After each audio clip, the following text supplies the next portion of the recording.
All right, welcome back to the Buffalo Built podcast, where we learn more about how Buffalo is being built. Very excited to have Scott Croce here. Thank you for coming and being part of it. For those who might not know of you or of what you've built, just a little bit of a background about you. Well, first, thanks for having me. I appreciate it. So at a young age, I had a goal of trying to purchase a property or multiple properties. And so I started small, a single family resident home, and then a double. And then I purchased a building on Delaware Avenue at an auction. It was the old Papagallo's. And I moved my practice into the Papagallo building 25 years ago. And since then, I moved to the corner of Delaware and Virginia, which housed the Cloister Restaurant, which is a famous restaurant back in the day. And I demoed the restaurant. Remnants of the old Mark Twain house, the carriage house, were still part of the restaurant, so I preserved the carriage house, converted it into 3 apartment units, built a mixed-use building on the corner that houses nine luxury apartments and 3 floors of commercial space. One I occupy as a chiropractor on the 3rd floor. And then maybe 7 years ago, through David Smith's estate, I purchased 3 buildings across the street on the corner of Delaware and Virginia.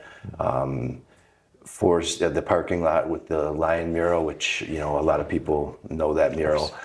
And then the 2 Virginia, which is behind it, I converted to a 3-unit.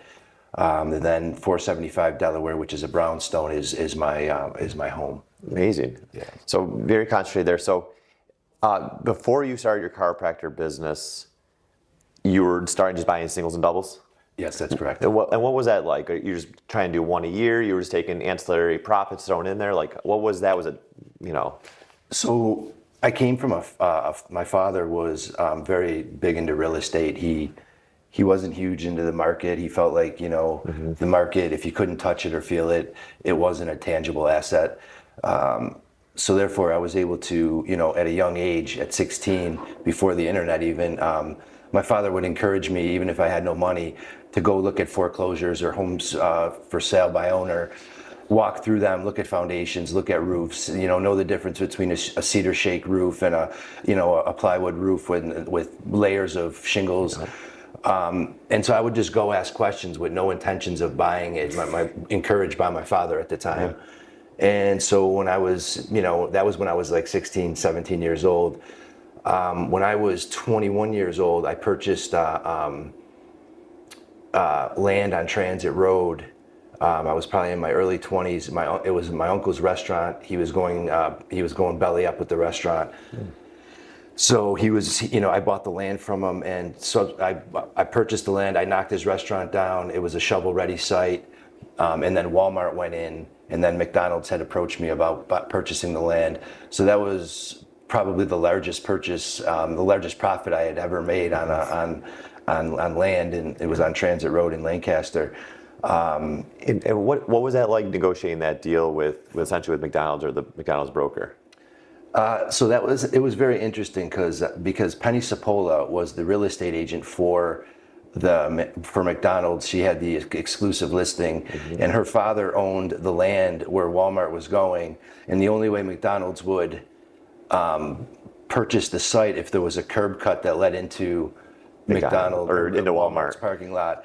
And so he wanted a crazy amount of money, and I said, no, we're not doing that. Mr. Cipolla was a very good businessman, and he said, I'm not giving you a curb cut. And I said, well, then your daughter's not making commission on the McDonald's. So he acquiesced, and he came around, and his I think probably with the little internal conversation with his daughter, and we were able to. They purchased the land, and so it was a little hairy negotiations. I was young at the time, and I had no right holding a hard line, but I felt like they would eventually come around. So I was able to do that, and that was like the first real property that actually where I was able to have money to play with a little bit. Mm-hmm. So Yeah, no, one of the things I've done for a long time is flip vacant land. The best margins you ever have is flipping vacant land, at least in my opinion. Don't deal with tenants or toilets or any of those things. It gets a lot clean, and obviously it usually takes several years to find the right end buyer, but if you buy the right lot, the end buyer will come in and develop it for you. Did you buy that with the intention of selling it, or were you hoping to develop it yourself one time? I had bought that piece of property. I usually don't sell property. It's an ongoing joke with my kids that I'm a hoarder of buildings, but I had intentions of selling that. I knew that there was rumblings that Walmart wanted to come into that area. So, just from purely that standpoint, there was nothing that I would have done, to develop it that a national tenant wouldn't do better at. So I knew I was going to sell it from when I purchased it. Yep, and then you got a lot of holdings in Allentown, really, right? Delaware and Virginia area. When did you start buying those? When was like kind of the first one, and why there? And what did that process start looking like? So I came downtown like 25 years ago, and I was looking for a building to set up a practice. I had a practice in Orchard Park at the time, on Southwestern Boulevard, and my brother had started to do a lot of developing downtown,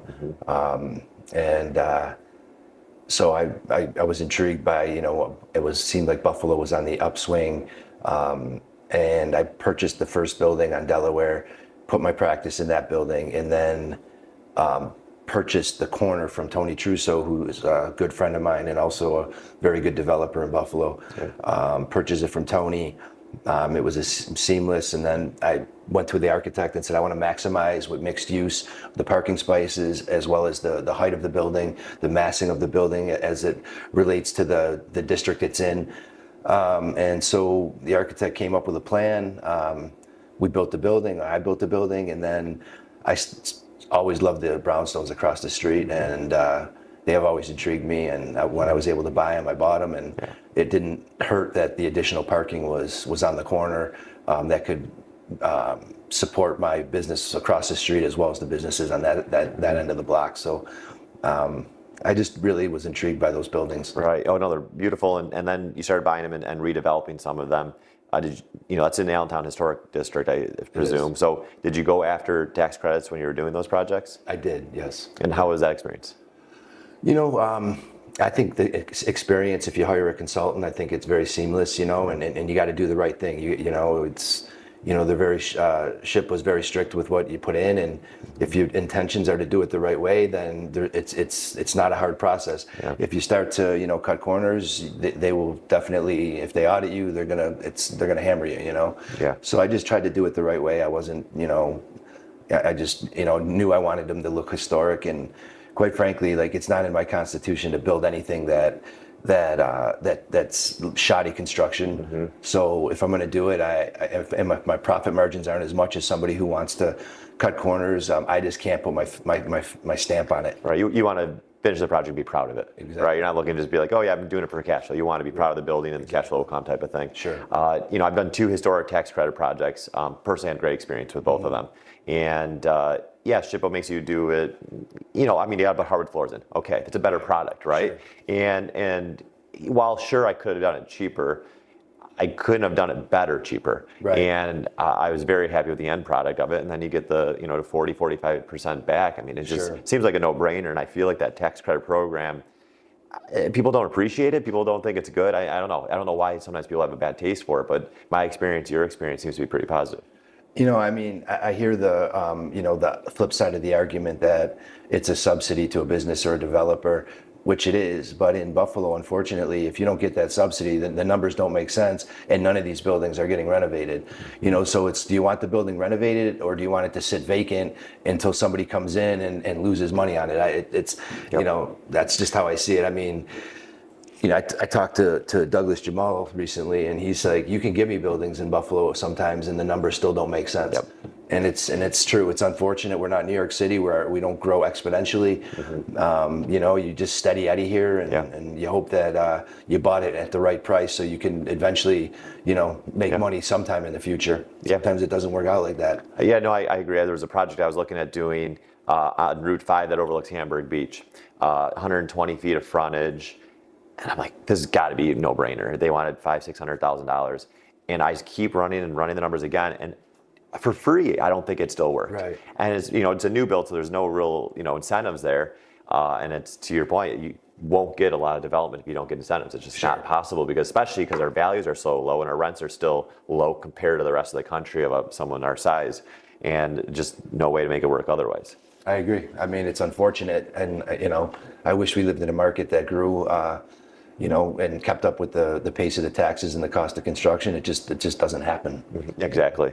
And then you started doing some new builds. So you have was it Campbell?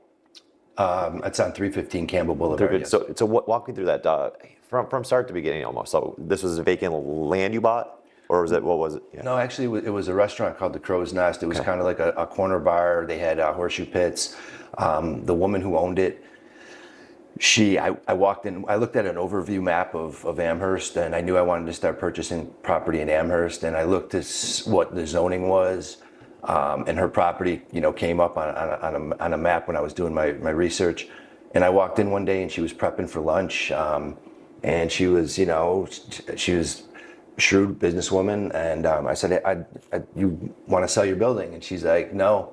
She's like, a lot of people have asked me. And I was like, well, I'm very interested. It could be a cash deal. We could close quick. And I threw a number at her, and I said, look, this is the number, I'm not going to bullshit you. This is for real. This is, I'm not going up. I'm taking a shot. Mm-hmm. And I called her back 6 months later. She said, oh, I have an offer from Callbacks, higher than yours, significantly higher than yours. And I said, well, good luck. I wish you the best. And I meant it sincerely. And a few months later, they went through the process of approvals, and they couldn't get approved what they wanted to build. Mm-hmm. And so she called me back, and I purchased the restaurant, demoed the restaurant, and then went to the town. We went back and forth. Amherst is very difficult especially with mixed use.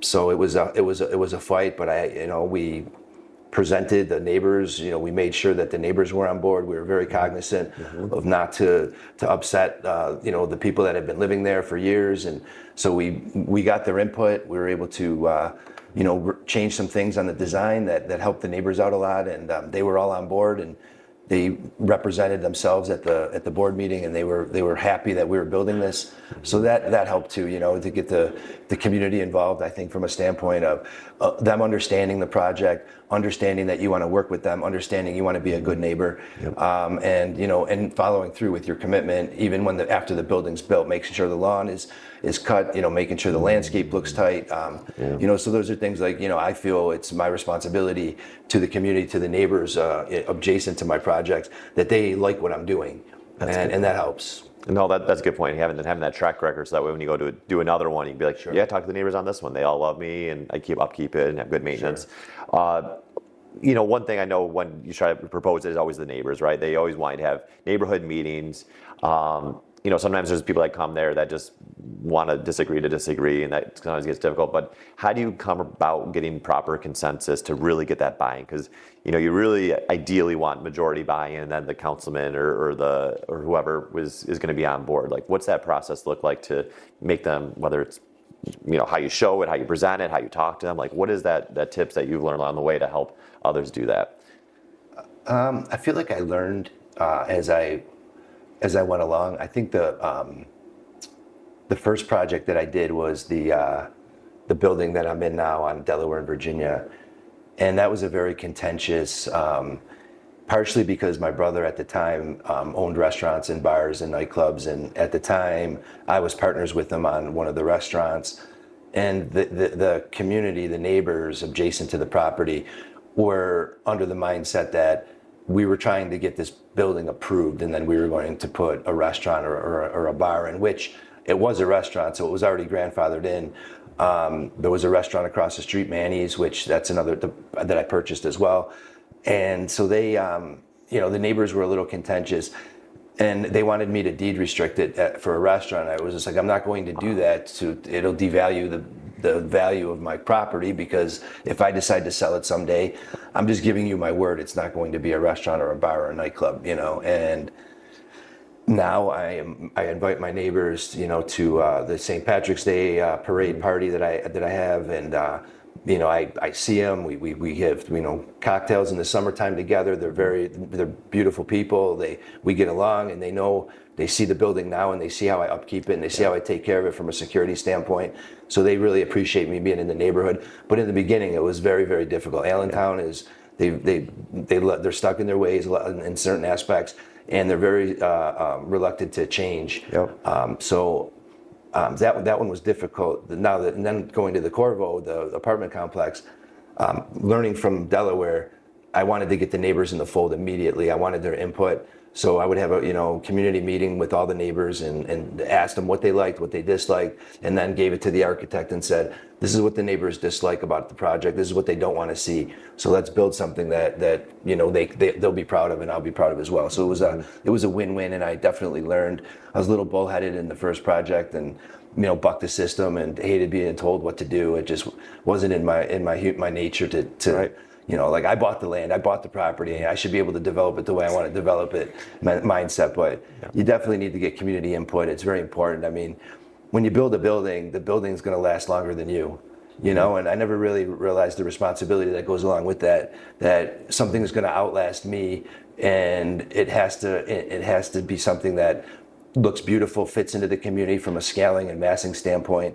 Something that the architectural materials that you use, is the fabric of the neighborhood that already exists. Mm-hmm. So, just things like that, coloring of the building, making sure that it had enough, windows to, have natural sunlight. Just all those things. I just wanted to be cognizant of. So I guess I had learned on the second one, as far as getting the community involved. Yeah. No, we've talked to a lot of developers, and I haven't heard be an amazing neighbor as like really a tip, to be honest. Like that's really true though. And when you're a really good neighbor on one and they love you and they really appreciate you, you have people that are going to stand up for you when you try to do it again.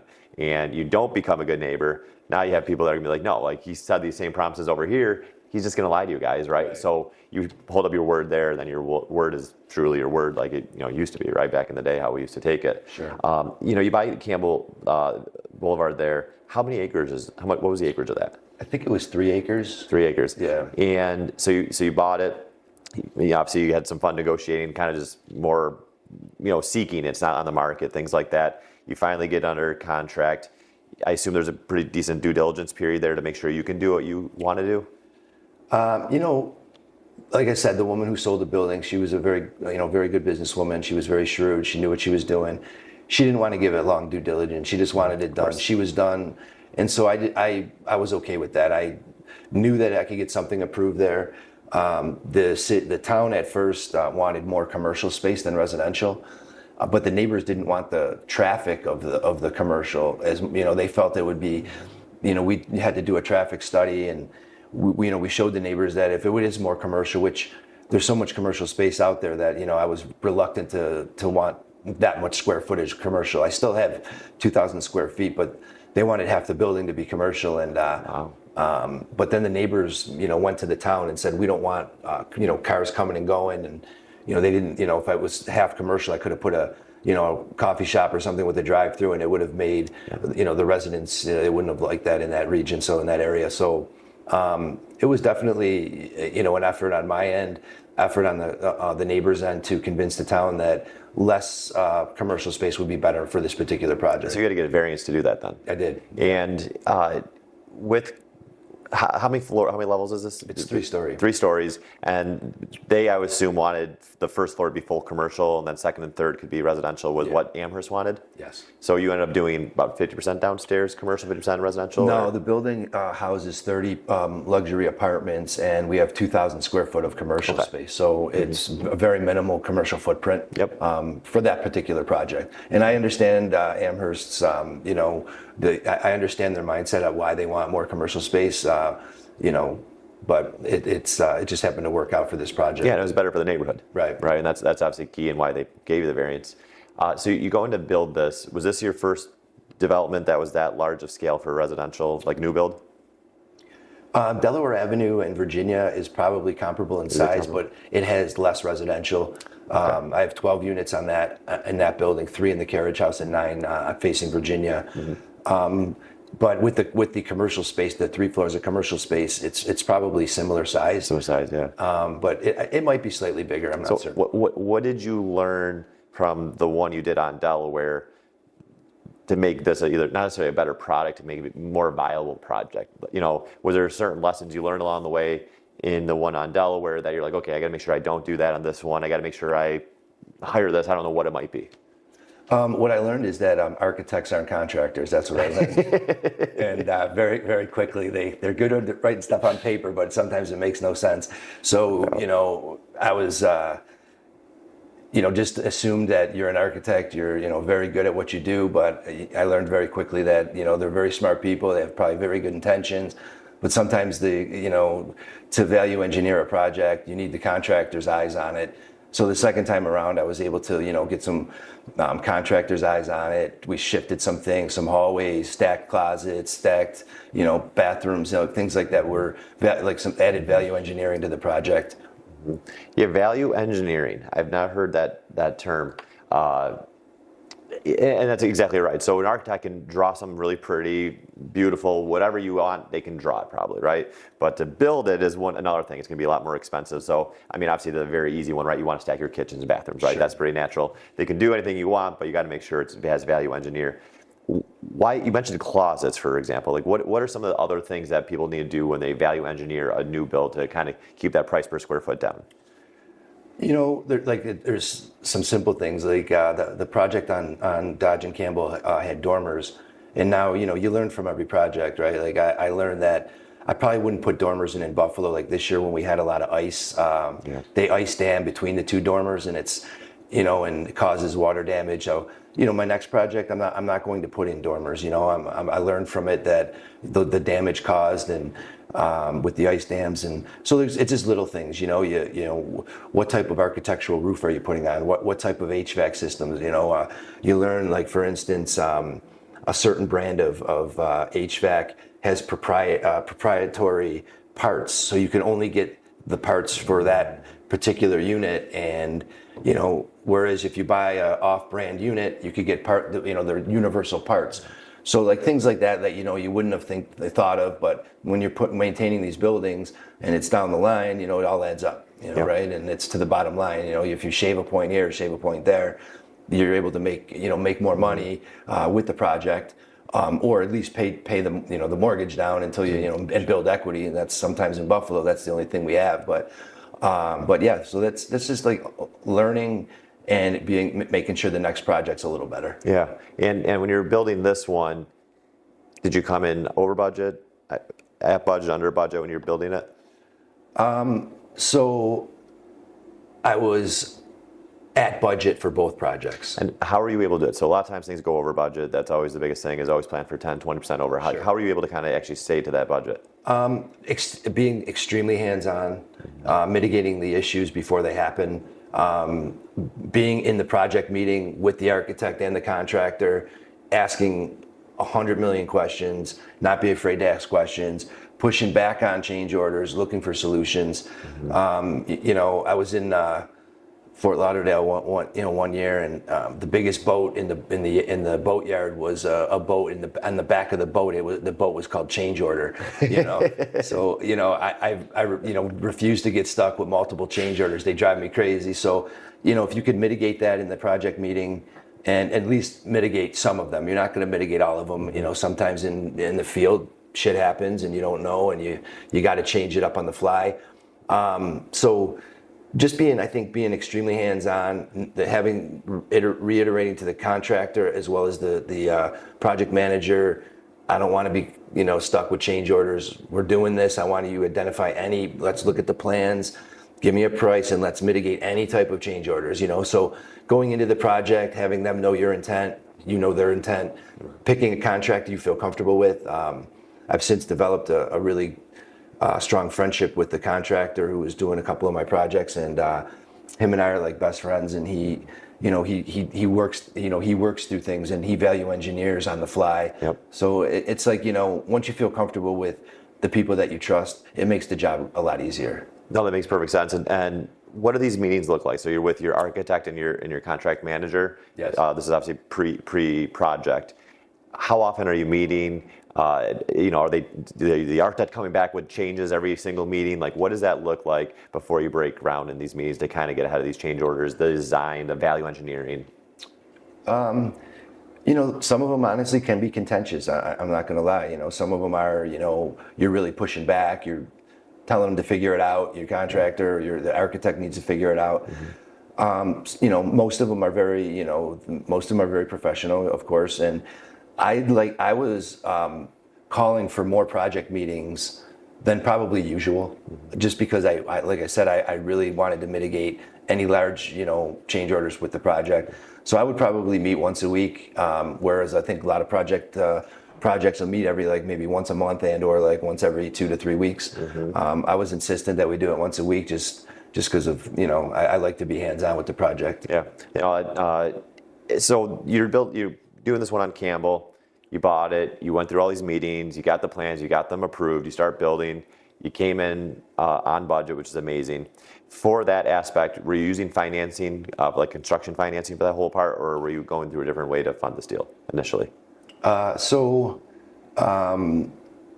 Initially, I had purchased the restaurant out of cash flow, and didn't finance the purchase, didn't finance the demo.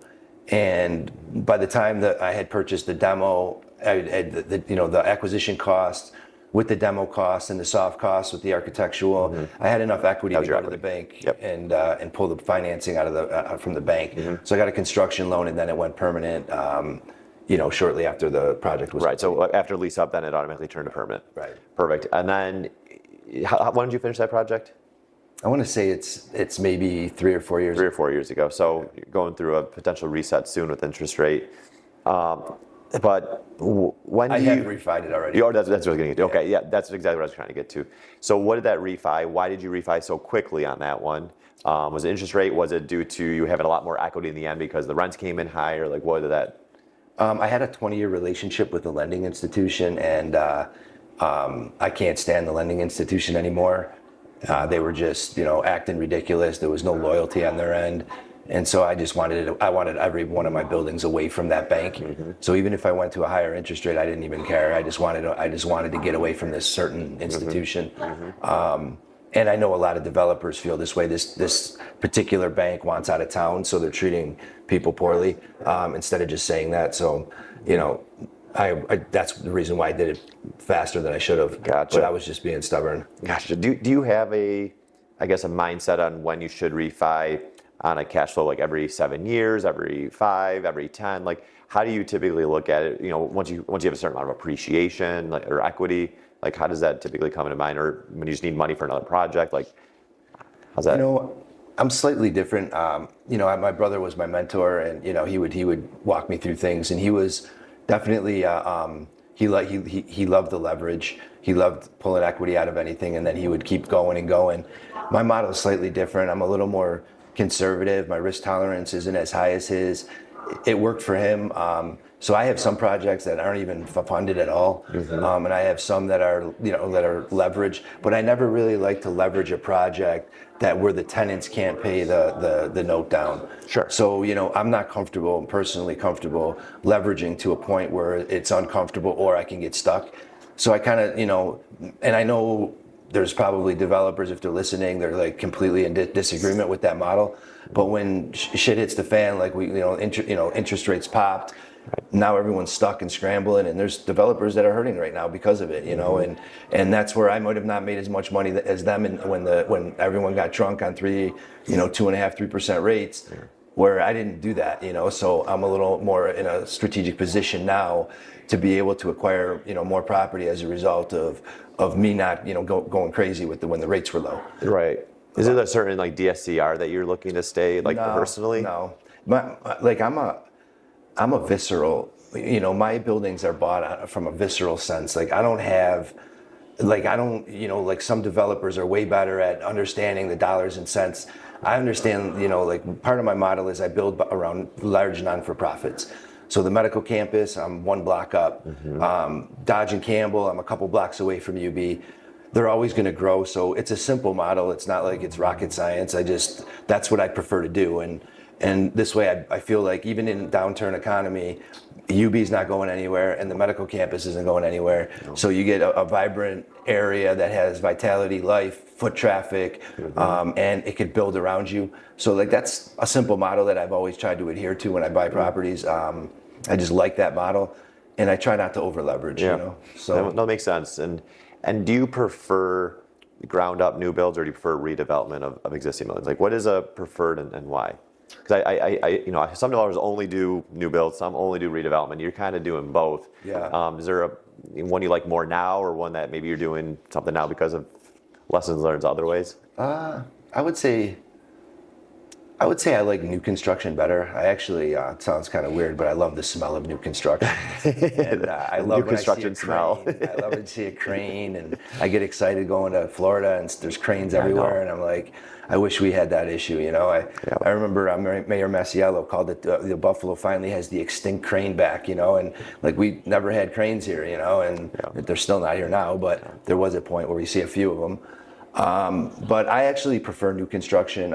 It's tough to do in the city, of course, you know, but I mean, I personally think you can put your mark on it. You know, I like I said, I can't build anything that's shoddy or shitty. You know, I have to go at it and attack it with, you know, I want soundproofing.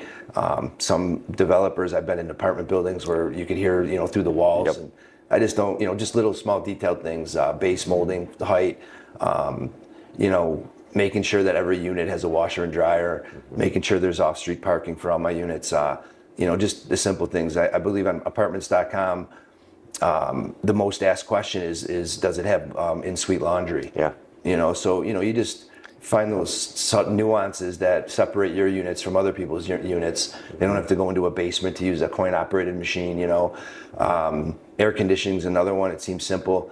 But, you know, that's an asked question. I guess that's more for like older construction. But, you know, I just try to do things, you know, where you could put your stamp on it and make the building, you know, nice for the tenants. You know, something I always try to figure out with new construction, price per square foot, I believe is typically higher though. But there's more, everything's more foreseeable, right? You do a redevelopment, there's always gonna be probably more change orders. How do you make it make more sense when you're doing new build? So, you know, typically the numbers are a lot more tighter from my experience. How do you kind of make sure it all still works together? Is there other incentives you usually go after, or tax breaks, or like, how do you finally make a new build make sense in Western New York where rents and prices are? I mean, it's a great question, and you're absolutely right. The cost of construction is definitely more. Sometimes, I mean, you never know when you're demoing a building what you're going to find. So that is true most of the time. But you can get in some buildings and be, you know, cost you more than new construction, unfortunately, because you have the demo aspect of it. But you know, as far as how do you get around it? One, you have to buy right. Yeah. And right now, like I've been in a little bit of a holding pattern because the rates are high and the numbers don't make sense right now with the cost of construction being high and not really coming down from COVID numbers. The cost of money is high. So I have a project that's on hold right now in Ellicottville. And, you know, until the rates come down a little bit, you know, just the numbers are tight. So I'm trying to, you know, make sure when I build it, it'll at least cash flow enough to pay the mortgage. You know, not even looking to make, you know, a considerable profit on it. I'd like to, but I don't think it's there right now. You know, the market's changed in Ellicottville. Canadians aren't coming down. You know, so the values are stagnant, or if not going, you know, are declining. So, you know, it's I bought it when it was vibrant, and now it's you know, it's a little, you know, the market there's a little off right now, and I think it's going to bounce back. I really do. It's a beautiful spot. It's a destination point, one of the nicest resorts on the East Coast. But, you know, so I do believe there's some upside. But right now I'm, you know, a little bit in a holding pattern until rates trickle down a little bit. Yeah, no, I'm actually from Ellicottville. Okay. And it has absolutely, I remember when I was a kid, it was just what it was almost, you know, there's just nothing going on really, right? And it's just amazing what they've really turned into a four-season resort. And, you know, the Canadians is certainly a big impact of that. What is, are you able to share that project a little bit? It's public. Which project is that one? So I bought the greenhouse on Washington Street across from Madigan's, across from Caddy's Diner. It was like an old abandoned, like... The one on Main Street there? Yeah. Yeah, that's been sale for a little bit, right? And it comes with some land there, yep. So Caitlin Croft was the real estate agent. Yep, I know her well. She sweetheart, really good at what she does, almost like a historian to Ellicottville. And she... approached me with it, said that they're motivated sellers now. I've had it listed for years, and then the lot next door, there was a house next door, and the foundation was still there. It was owned by a separate individual, and I said, if you could put these two together, I'll buy them, but I'm going to buy them simultaneous, just because I knew that I needed the space. So I was able to purchase it. They gave me a long due diligence period, and so I was able to get a 5-unit. Apartment building approved with a 2,000 square foot of retail space on the first floor.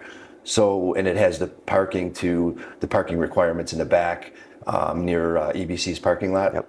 So, so that's so I've already demoed the house. I've already got all the permits. I've already brought the land out of the floodplain.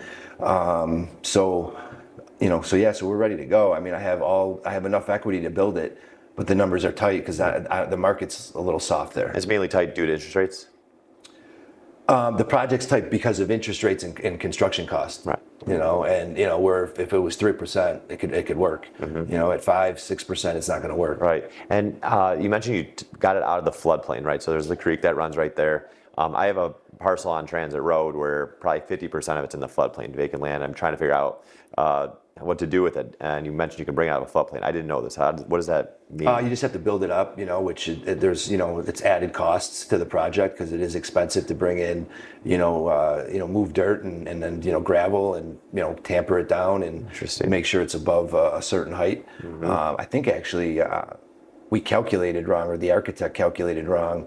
I used a Cat County architect, and I like to use Cattaraugus County, contractors and subcontractors, just because that's their hometown. So I feel, that's another obligation on my end, that if I'm going to build in a certain area, I'd like to use the people from that area. Again, that's bringing the community into the fold. Yep.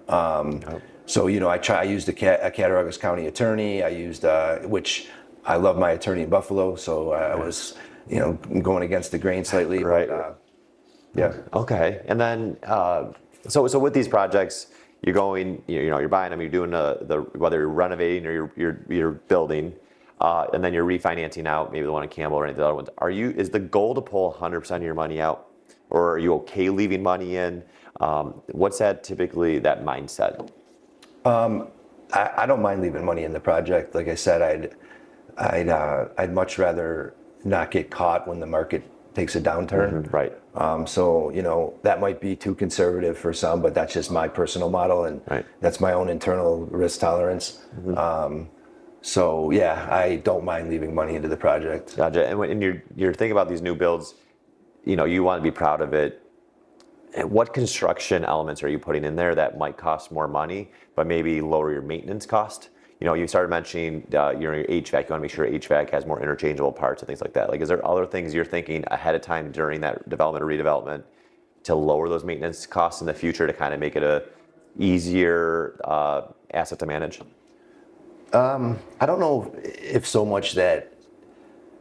Certainly, maintenance-wise, you want to do things that aren't, like I said, dormers I've learned that could be problematic if they're built wrong, and but things I like to do is, added value, such as, taller doors as opposed to, a 6-foot or 7-foot door. I like 8-foot doors.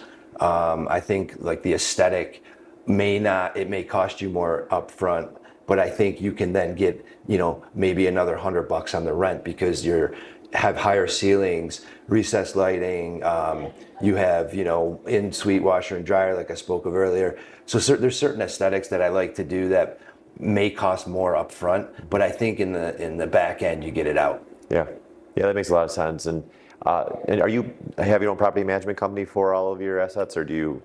So I have a property manager, and he's a real estate agent, but he also owns his own property management company. Mm-hmm.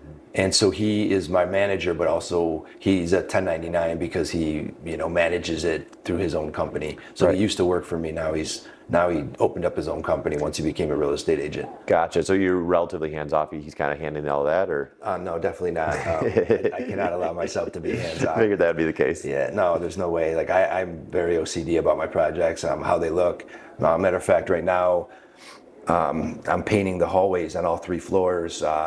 And the tenants are calling the manager, telling them how much they appreciate it. Like I can't, if there's, scuff marks on the walls from moving in and out, it's literally, I can't sleep at night. It bothers me to my soul. So I want everything to be clean. If somebody's paying, a fair market value of rent, then it's incumbent upon me to make sure that I keep the place looking good. Yep. So. And what about vacancy? So you have a good amount of residential, you have a little bit of commercial.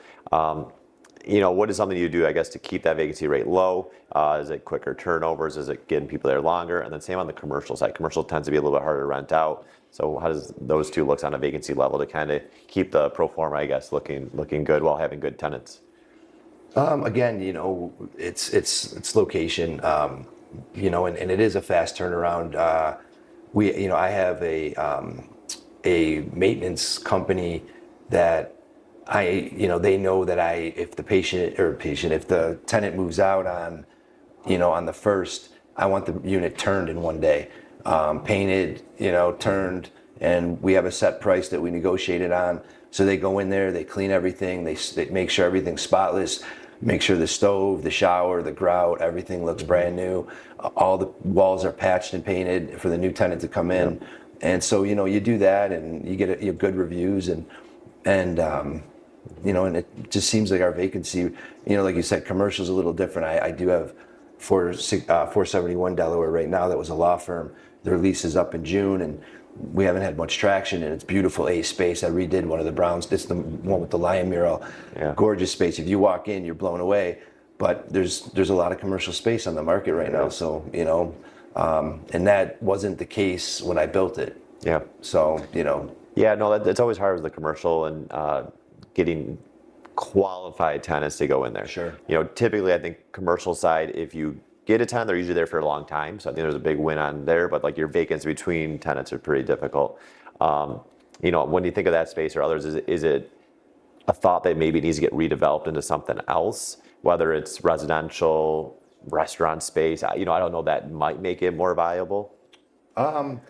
I don't think so. I don't think I'm there yet. There's, like I said, they still have another month. If I'm having this conversation in another year, then maybe I'd consider converting it to residential. But I personally think it's so unique and has such a high traffic count, and it's a block up from the medical campus. There's got to be a synergistic business out there that would want off-street parking, that close to the medical campus, in a very unique, with an iconic mural that people drive by, they know exactly where you're at. Yep. So, I personally don't feel that that's going to be an issue to lease that. Mm-hmm. But, you never know. And if I have to, I will convert it. I won't sit on it more than a year. Yeah, that makes sense. And then, kind of going on to commercial, I actually brought the tenant for one of your spaces. I believe it was on Forest. That was a commercial space. Mm-hmm. Did you build that or did you buy that space? I bought that. You bought it, and it was really interesting design because they were meant where there was no load-bearing walls, where you could double the space very quickly, very easily.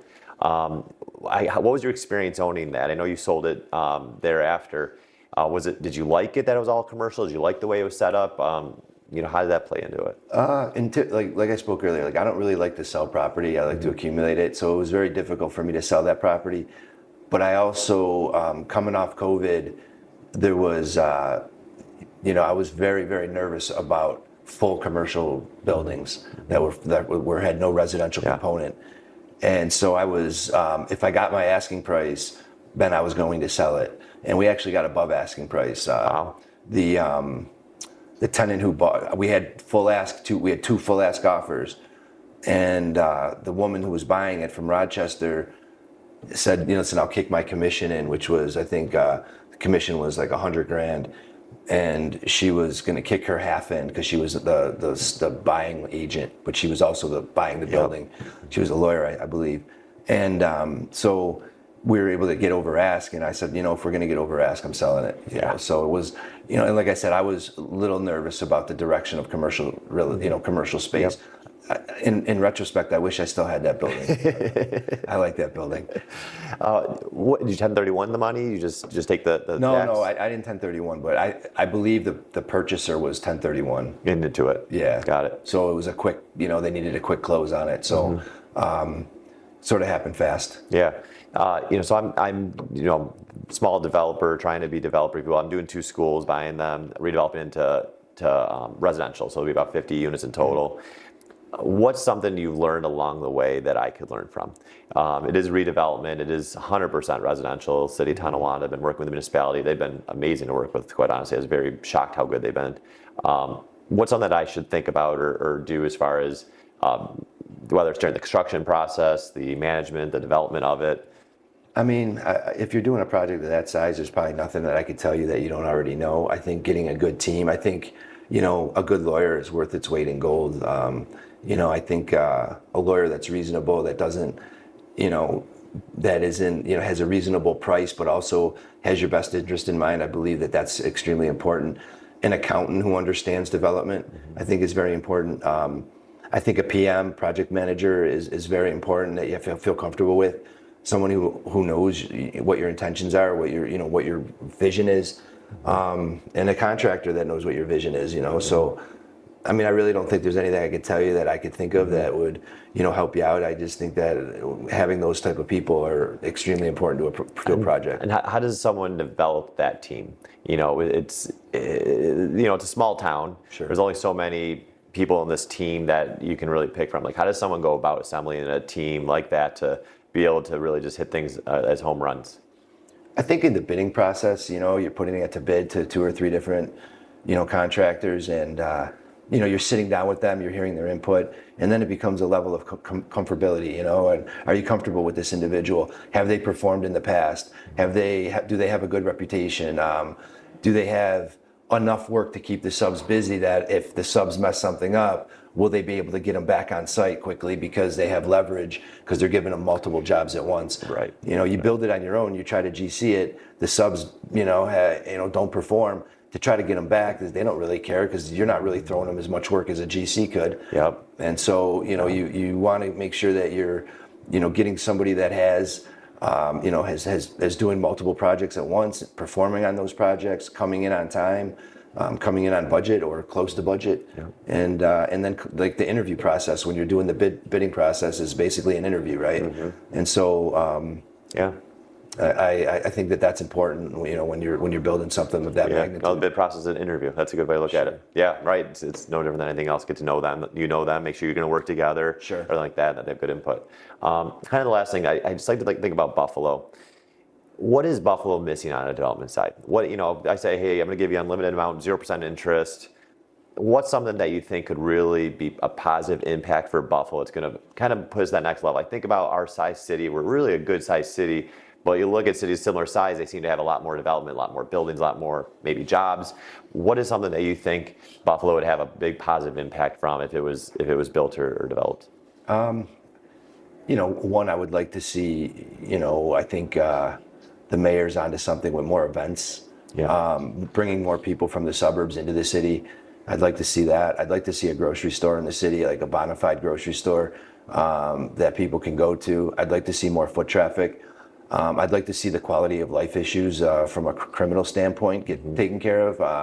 Right now, I think the last thing we need to do is be soft on crime, is my opinion. I think that, you having major investments and you see, homelessness and drug addiction and throwing money at it isn't going to solve the problem. We have to have a plan on how to make sure that people, if they're, having a bad stretch of luck, that we're getting them the resources that they need. But in the same time, if they are committing criminal acts, they need to go to jail and get off the streets. So, I think that is extremely important in Buffalo right now.